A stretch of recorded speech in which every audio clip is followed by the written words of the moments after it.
अस्सलाम वालेकुम दोस्तों। इमरान सीरीज़ नावल ब्लू आई बाय मज़हर कलीम।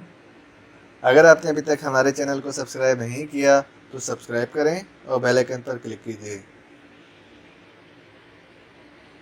ओ जैगर, तुम कहाँ गायब हो गए? मैं काफ़ी देर से तुम्हारा इंतज़ार कर रहा हूँ, टोनी ने जवाब दिया। क्यों, कोई ख़ास बात हो गई है क्या? हाँ, बात तय हो गई है, 5 लाख में। आज ही फ़ोन पर बात हुई थी, टोनी ने जवाब दिया। काम क्या है? इमरान को 5 लाख से क्या दिलचस्पी हो सकती थी?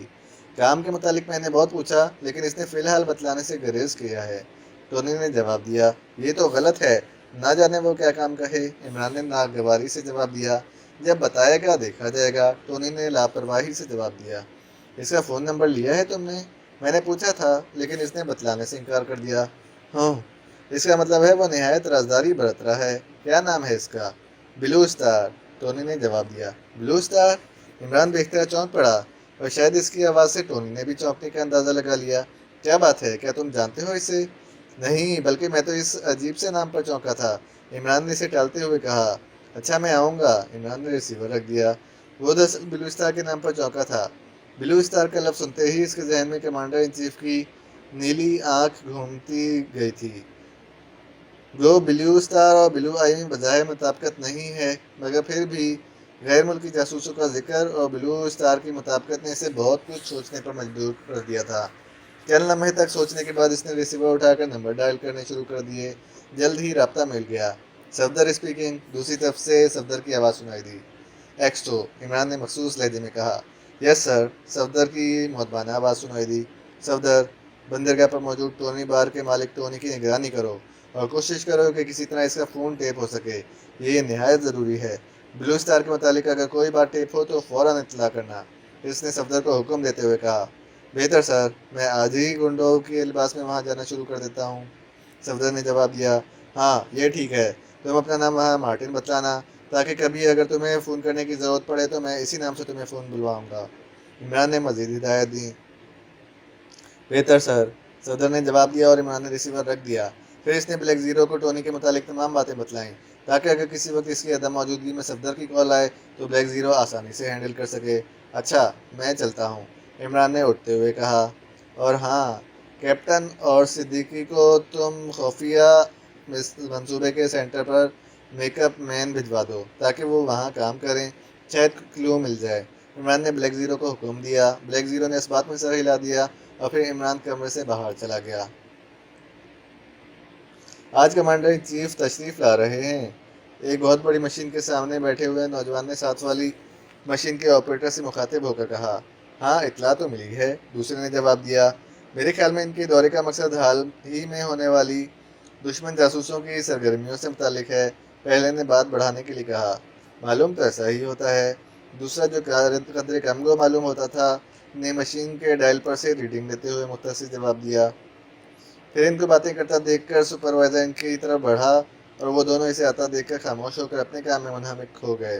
चंद लम्हे खामोशी से गुजर गए, फिर अचानक बड़ी मशीन वाला ऑपरेटर चौंक पड़ा, क्योंकि मशीन पर लगा हुआ खतरे को जाहिर करने वाला सुर्ख बल्ब अचानक जल उठा था। ओह, खतरा! वो बेख्तियार चीख पड़ा। इसकी आवाज़ खामोशी में बम का धमाका साबित हुई और अपने अपने कामों में मुनहमिक तमाम लोग बुरी तरह से चौंक पड़े। सुपरवाइजर तीर की तरह मशीन की तरफ बढ़ा। क्या बात है, कैसा खतरा? इसने कदरे सख्त लहजे में पूछा। ये खतरे वाला बल्ब है, ऑपरेटर ने खौफजदा लहजे में सुर्ख बल्ब की तरफ इशारा करते हुए कहा। फिर बल्ब देखकर सुपरवाइजर भी चौंक पड़ा। इसने बड़ी फुर्ती से मशीन के एक दो बटन ऑन ऑफ किए, मगर सुर्ख बल्ब मुतवातर जल रहा था, और फिर दूसरे लम्हे इसने मशीन छोड़कर मेज के नीचे लगा हुआ बटन ऑन कर दिया। हॉल में और बाहर एक तरफ एक तेज़ अलार्म बजने लगा। सारे सेंटर में अफरा तफरी मच गई। फिर मैकेनिकल इंजीनियर और दीगर आला अफसरान तेज़ी से भागते हुए इस हॉल में दाखिल हुए। क्या हुआ, क्या हुआ? इन सब ने बैक वक़्त जवाब दिया, लेकिन किसी के जवाब देने से पहले ही मशीन पर जलता हुआ सुर्ख बल्ब देखकर वो ख़तरे की नौयत को समझ गए। जल्दी करो, मेन लाइन ऑफ कर दो, जल्दी करो, एक चीफ ऑफिसर ने चीख कर कहा, और फिर एक इंजीनियर झपट कर हॉल से बाहर निकल गया। कैप्टन शकील और सिद्दीकी, जो आज ही सेंटर में बतौर सुपरवाइज़र तैनात हुए थे, अलार्म सुनकर हॉल में दाखिल हुए। फिर जल्द ही मेन लाइन बंद होने की वजह से तमाम मशीनें बंद हो गईं और साथ ही इस मशीन का सुर्ख बल्ब भी बुझ चुका था। اس لیے وہ حیرت سے گھڑے ہر آدمی کا منہ تک رہے تھے۔ معاملہ ان کی سمجھ میں نہیں آ رہا تھا۔ کیا بات ہے، یہ الارم کیوں بجایا گیا تھا؟ کیپٹن شکیل نے آگے بڑھ کر چیف آفیسر سے پوچھا۔ چیف آفیسر، جنہیں ان دونوں کی پوزیشنوں سے آگاہ کر دیا گیا تھا، اس کے سوال پر چونک پڑا۔ میرے ساتھ آئیے، اس نے کیپٹن شکیل سے کہا۔ کیپٹن شکیل نے صدیقی کو وہیں ٹھہرنے اور چوکنا رہنے کا مخصوص اشارہ کیا اور پھر چیف آفیسر کے پیچھے چلتا ہوا ہال سے باہر نکل آیا۔ وہ دونوں آگے پیچھے چلتے ہوئے چیف آفیسر کے خاص کمرے میں پہنچے۔ چیف آفیسر نے دروازہ اچھی طرح بند کیا اور پھر کرسی پر بیٹھ کر بڑے سرگوشیانہ انداز میں کیپٹن شکیل سے کہا۔ مسٹر شکیل، بات یہ ہے کہ مین آپریٹنگ مشین پر خطرے کا بلب جل گیا تھا۔ فی الحال مین لائن آف نہیں کی جا سکتی ورنہ تمام کام رک جائے گا، لیکن آخر خطرہ کیا تھا یہ بھی تو معلوم ہو۔ اس سرخ بلب کا مطلب یہ ہے کہ ہمارا تمام منصوبہ شدید خطرے میں ہے۔ بارودی سرنگوں کے وسیع جال میں جو ہم نے منصوبے کے تحت پورے علاقے میں بچھائی ہیں، کسی ایک سرنگ کے فیتے کو آگ لگائی جا چکی ہے۔ چیف آفیسر نے سخت پریشان لہجے میں کہا۔ اس کے چہرے پر ہوائیاں اڑ رہی تھیں۔ اوہ، یہ تو انتہائی خطرناک بات ہے، لیکن مین لائن بند کرنے کا کیا فائدہ ہوگا؟ اس سے صرف اتنا ہوگا کہ وہ محض بارودی سرنگ میں ہی پھٹے گی، اس کے ساتھ پورا منصوبہ نہیں اڑے گا۔ لیکن کوئی ٹیکنیکل ڈیفیکٹ بھی تو ہو سکتا ہے، ضروری نہیں کہ کوئی سازش ہی کی گئی ہو، کیپٹن شکیل نے خیال کے تحت پوچھا۔ نہیں، ٹیکنیکل ڈیفیکٹ کے ظاہر کرنے والا دوسرا بلب ہے۔ یہ بلب اس وقت جلتا ہے جس کسی بارودی سرنگ کے فیتے کو آگ لگا دی گئی ہو یا اس کے ساتھ کوئی اور حرکت کی گئی ہو، مثلاً ٹائم بم لگا دیا جائے وغیرہ وغیرہ۔ تو یہ مشین یہ نہیں بتلا سکتی کہ کون سی سرنگ کے ساتھ گڑبڑ ہے؟ یہی تو سارا مسئلہ ہے۔ آج صبح وہ مشین اچانک پھٹ گئی جو گڑبڑ والی سرنگ کا پتہ بتلاتی ہے۔ اسے انجینئر ٹھیک ہی کر رہے تھے، چیف آفیسر نے جواب دیا۔ پھر تو صاف ظاہر ہے کہ کوئی سازش کی گئی ہے، کیپٹن شکیل نے پریشان ہو کر کہا۔ ہاں، اسی لیے تو میں پریشان ہوں۔ ادھر کمانڈر ان چیف بھی ابھی سینٹر کے دورے پر آ رہے ہیں۔ اب آپ سوچیں، چیف آفیسر نے جواب دیا۔ اس سے پہلے کہ کیپٹن شکیل کوئی جواب دیتا، میز پر پڑے ہوئے ٹیلی فون کی گھنٹی زور زور سے بجنے لگی۔ Hello, chief officer colonel Ansar speaking, colonel A from military intelligence. دوسری طرف سے ملٹری انٹیلیجنس کے چیف کرنل اے کی آواز سنائی دی۔ یس سر، مجھے ابھی بھی اطلاع ملی ہے کہ سینٹر میں خطرے کا الارم بجایا گیا ہے، کرنل اے نے دریافت کیا۔ جی ہاں، چیف آفیسر نے جواب دیا اور پھر سے تمام تفصیلات سے آگاہ کرنے لگا۔ کیپٹن شکیل اس دوران کچھ سوچ رہا تھا۔ اوہ، لیکن ادھر کمانڈر ان چیف سینٹر کے معائنے کے لیے روانہ ہونے والے ہیں۔ اب میں کیا کہہ سکتا ہوں؟ ویسا میرا خیال ہے کہ جب تک خطرہ پوری طرح دور نہ ہو جائے، کمانڈر ان چیف کا دورہ روک دیا جائے۔ چیف آفیسر نے دبے ہوئے لہجے میں خیال پیش کیا۔ ٹھیک ہے، میں کوشش کرتا ہوں۔ آپ فوراً تحقیقات کر کے مجھے رپورٹ دیں، کرنل اے نے کہا اور پھر رابطہ ختم ہو گیا۔ چیف آفیسر نے ریسیور رکھا اور پھر سوالیہ نظروں سے خاموش بیٹھے کیپٹن شکیل کی طرف دیکھنے لگا۔ میں چلتا ہوں، آپ میرے اور میرے ساتھی کے لیے اسپیشل کارڈ شو کر دیں تاکہ تحقیقات کے لیے ہم پورے سینٹر میں بآسانی گھوم سکیں، کیپٹن شکیل نے کہا۔ اوہ ہاں، دراصل مجھے احکامات تو مل گئے تھے لیکن اس مسئلے کی وجہ سے میں یہ کام فوری نہ کر سکا۔ چیف آفیسر نے جو اب اس میز کی دراز سے دو چھوٹے سے کارڈ نکالنے لگا تھا جن پر سرخ رنگ میں لفظ اسپیشل لکھا ہوا تھا، اس نے کارڈوں پر اپنے دستخط کیے اور چند مخصوص نمبر لکھ دیے۔ یہ لیجئے، ایک اپنے پاس رکھیے، ایک اپنے ساتھی کو دے دیجئے، چیف آفیسر نے کہا۔ کیپٹن شکیل کارڈ لے کر اٹھ کھڑا ہوا اور پھر وہ تیز تیز قدم اٹھاتا ہوا کمرے کا دروازہ کھول کر باہر نکل گیا۔ اس کا رخ اس ہال کی جانب تھا جہاں اس نے صدیقی کو چھوڑا تھا۔ کم ان، نمبر 1 نے سخت لہجے میں جواب دیا اور پھر دروازہ کھلا اور ایک نوجوان اندر داخل ہوا۔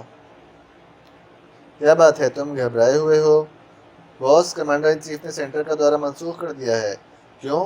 وہ تو جانے کے لیے تیار تھا۔ باس کے لیے بھی یہ خبر بم کا دھماکہ ثابت ہوئی۔ باس، جس وقت وہ جانے کے لیے کار میں بیٹھا ہی تھا کہ اچانک ایک کیپٹن ایمرجنسی کال کے لیے دوڑتا ہوا آیا اور پھر کمانڈر ان چیف نے وہ کال سن کر جانے کا ارادہ منسوخ کر دیا، نوجوان نے جواب دیا۔ وجہ؟ کال سے پتہ چلا ہے کہ سینٹر میں کوئی خطرہ پیدا ہو گیا ہے، وہاں کسی بارودی سرنگ سے چھیڑ چھاڑ کی گئی ہے۔ اوہ، تم نے نمبر 36 کو اپنی کارروائی روکنے کا حکم نہیں دیا تھا؟ مگر باس، آپ نے کب حکم دیا تھا؟ نوجوان باس کو اتنے شدید غصے میں دیکھ کر بکھلا گیا۔ یو ڈیم فول، تم نے سارا منصوبہ درہم برہم کر دیا۔ اب جب کہ کمانڈر ان چیف جانے والا تھا، نمبر 30 نے اپنی پرانی کارروائی کو اسے روک دیا۔ چلو آپریشن ہال میں چلو۔ बॉस का चेहरा गुस्से और झंझलाहट की शिद्दत से स्याह पड़ गया था और फिर वो तकरीबन भागता हुआ ऑपरेशन हॉल में आया जहाँ साइंसी मशीन फिट थी। नंबर 36 को कॉल करो, इसने एक ऑपरेटर को सख्त लहजे में हुक्म दिया। ओके सर, ऑपरेटर ने घबरा कर जवाब दिया और फिर वो मशीन पर लगे हुए मुख्तलिफ बटन दबाने लगा। जल्द ही मशीन के ऊपर लगी हुई स्क्रीन रोशन हो गई। फिर चंद लम्हों बाद मशीन पर एक आदमी का अक्स उभर आया जो एक छोटी सी मशीन पर झुका हुआ था। इसका चेहरा घबराया हुआ था। Hello, number 36, boss speaking. Number 1 ने ऑपरेटर के हाथ हेडफोन लेकर सर पर चढ़ा लिया। यस सर, नंबर 36 ने घबराते हुए लहजे में इधर उधर देखते हुए कहा। फ़ौरन अपनी साबिक़ा कार्रवाई बंद कर दो, हमने टॉप ब्लू फिट कर दी है, अब फ़िलहाल इस कार्रवाई की ज़रूरत नहीं है। नंबर 1 ने चीखते हुए से हुक्म दिया। ओके सर, मुझे पहले ऑर्डर दे दिया जाता तो अच्छा था। नंबर 36 के लहजे में झंझलाहट थी। जो मैं कह रहा हूँ उसकी तामील करो, तुम्हारी कार्रवाई की वजह से हमारा प्रोग्राम दरहम बरहम हो गया। नंबर 1 ने इसे डांटते हुए कहा। बेहतर जनाब, मैं अभी वो टाइम बम हटा लेता हूँ, नंबर 36 ने जवाब दिया। ओके, नंबर 1 ने कहा और फिर हेडफोन उतार दिया। ऑपरेटर ने दोबारा मशीन के बटन बंद करे। स्क्रीन तारीख हो गई। ओह, ये बुरा हुआ। इधर मीटिंग में इस बेवकूफ़ इमरान ने ब्लू आई के मुतालिक काफ़ी हद तक अजीब और गरीब शकूक का इजहार किया है। बॉस ने बेचैनी से हाथ पर हाथ मारते हुए कहा। हाँ, बज़ाहिर तो ऐसा ही है, मगर इमरान के मुतालिक मुझे जो रिपोर्ट मिली है इससे ज़ाहिर होता है कि वो इंतहाई अय्यार और चालाक आदमी है। बॉस ने फ़िक्रमंद हो लहजे में कहा। तो फिर क्या ख्याल है, अगर हुक्म हो तो इसे फ़ौरन कर दिया जाए? नौजवान ने दिलेरी का इजहार किया। नहीं, मैं अभी फ़िलहाल किसी को छूना नहीं चाहता। मैं चाहता हूँ जितनी खामोशी से हमारा काम हो जाए इतना ही अच्छा है। ज़्यादा उलझाव से बाज़ औक़ात मामलात ख़राब हो जाते हैं। जी, नौजवान ने इस बात में हंकारा भरा। अब देखो, अगर 36 ये कार्रवाई ना करता और आज कमांडर इन चीफ सेंटर के दौरे पर चला जाता तो हमारे काम का पहला मरहला आज ही मुकम्मल हो जाता और किसी को पता भी ना चलता। बॉस ने बेचैन लहजे में बड़बड़ाते हुए कहा। मगर बॉस, अगर कमांडर इन चीफ की बजाय सेंटर किसी ऑफिस को ब्लू आई फिट कर दी जाती किसी ऑफिसर को फिर ब्लू आई फिट कर दी जाती तो मेरे ख्याल में ज़्यादा बेहतर होता।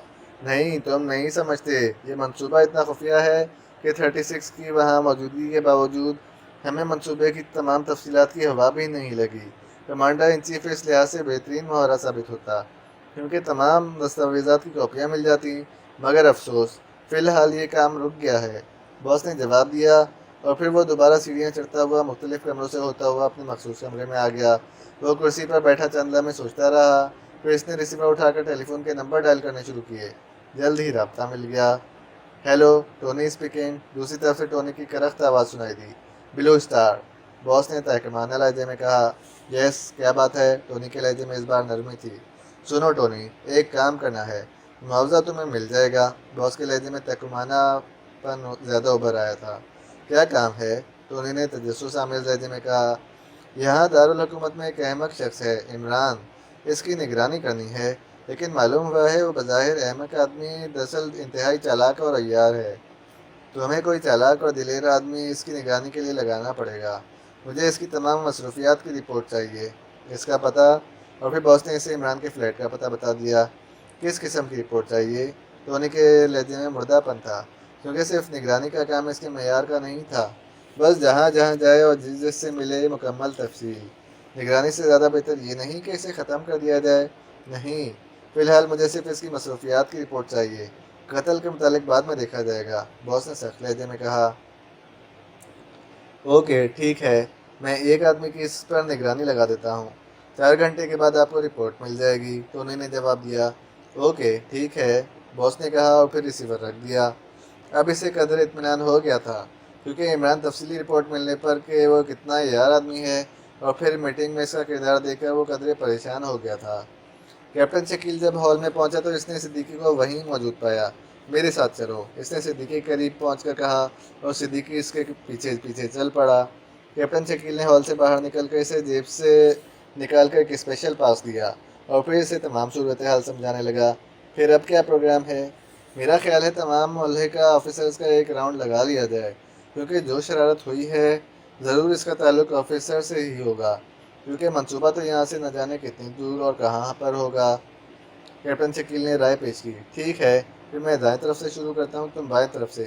तमाम ऑफिसर्स अच्छी तरह चेक कर लिए जाएं।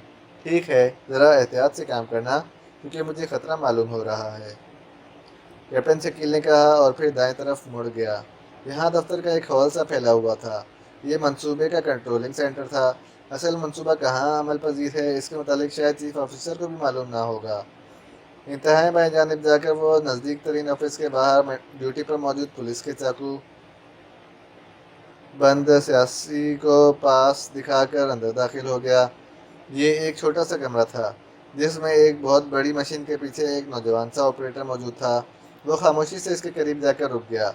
ऑपरेटर ने एक लम्हे के लिए सर उठाकर कैप्टन शकील को सवालिया नज़रों से देखा और फिर दोबारा मशीन की कारकर्दगी में मसरूफ़ हो गया। कैप्टन शकील ने बड़ी गहरी नज़रों से मशीन की कारकर्दगी चेक की और फिर इधर उधर देखने लगा, लेकिन कोई बात भी इसे मशकूक नज़र नहीं आई। वो एक नज़र इधर उधर डालकर ऑफिस से बाहर निकल आया। मुख्तलिफ ऑफिस चेक करने के बावजूद कहीं भी इसे मशकूक बात नज़र नहीं आई। वो अब कदरे उकता चुका था। फिर एक ऑफिस के दरवाजे के करीब पहुंचकर वो चौंक पड़ा। दरवाजे से इसे एक आदमी की ट्रांसमीटर पर बात करने की आवाज़ सुनाई दी। वो झिझक कर रुक गया। ये एक छोटा सा ऑफिस था जिसमें एक बहुत बड़ी मशीन के पीछे एक नौजवान बैठा हुआ था। कैप्टन शकील ने आहिस्ता से दरवाजे के अंदर नज़र डाली। वो आदमी मशीन के पीछे तकरीबन छुपा हुआ था। बेहतर जनाब, मैं अभी वो टाइम बम हटा लेता हूँ, मशीन के पीछे हुए ऑपरेटर ने जवाब दिया और कैप्टन शकील खटक गया।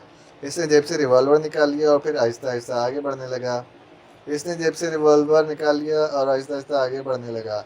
अचानक वो नौजवान उठ खड़ा हुआ और शायद ट्रांसमीटर बंद करके मजीद कार्रवाई के लिए खड़ा हुआ था। हैंड्स अप, खबरदार को यह हरकत की तो। मगर तुम कौन हो? नौजवान घबरा गया। तुम वो टाइम बम हटा दो फौरन, कैप्टन शकील ने इंतहाई सख्त लहजे में कहा। कौन सा टाइम बम? तुम कौन हो? अब वो नौजवान अचानक झटके से संभल चुका था। जो मैं कह रहा हूँ वो करो, फजूल बकवास मत करो। तुम्हारा दिमाग तो ख़राब नहीं हुआ? तुम इस कमरे में दाखिल किसी हुक्म से हुए हो? अब वो नौजवान पूरी तरह संभल चुका था। इसकी आंखों में पुरस्कार चमक थी। नंबर 36, मैं तुम्हारा तमाम किरदार समझ चुका हूँ, इसलिए बहानेबाजी फजूल है, कैप्टन शकील ने जवाब दिया। लेकिन फिर दूसरे ही लम्हे अचानक नंबर 36 ने रिवॉल्वर की परवाह ना करते हुए कैप्टन शकील पर छलांग लगा दी। शायद इसके दिमाग में आफियत की इससे बेहतर कोई राह ना आई हो कि कैप्टन शकील को जेर करके ही अपना राज छुपा सकता है। इसका हमला इतना अचानक और भरपूर था कि शकील वार बचा ना सका और दोनों एक दूसरे से टकराकर नीचे आ गिरे। मगर कैप्टन शकील इंतहाई फुर्सती से उठ खड़ा हुआ और दूसरे ही लम्हे इस नौजवान के उठते ही कैप्टन शकील ने जूडो का भरपूर वार किया।